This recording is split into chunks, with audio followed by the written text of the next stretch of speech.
You can have the best brewers in the world, but if the water isn't good, the beer won't be either. Which is exactly why our Colorado should raise a glass to the subject of our next story, as told by Denver 7's Major King.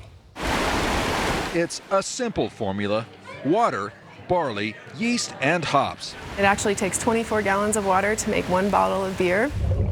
But it also takes energy to build a beer.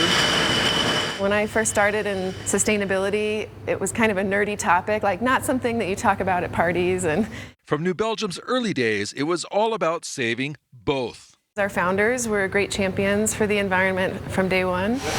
Meet Merlin, one of the biggest heat exchangers you're likely to ever see. Over 80% of the heat that we use in the process is captured and reused throughout the process. With brewing, you have a lot of heat in some areas, but you need it to be cold in other areas. And check out these giant methane storage bubbles. Because we have no toxic elements within our wastewater here, we're able to clean it with an anaerobic digester. That's microbes that are in an oxygen-free environment, and they actually produce methane. There's also an aerobic digester.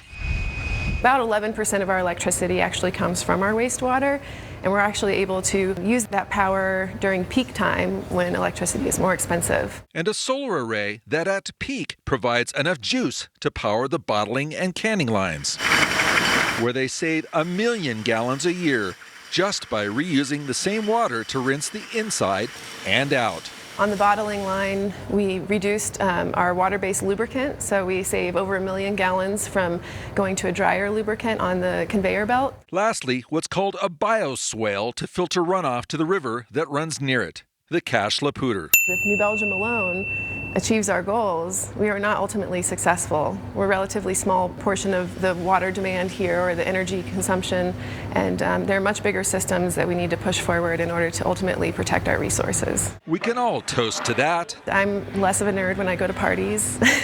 People want to talk about sustainability issues more and more these days. In Fort Collins, Major King, Denver 7. And Denver 7 is a proud sponsor of CSU's Water in the West Symposium. It takes place March 14th at the Gaylord Rockies, and you can find the information on thedenverchannel.com.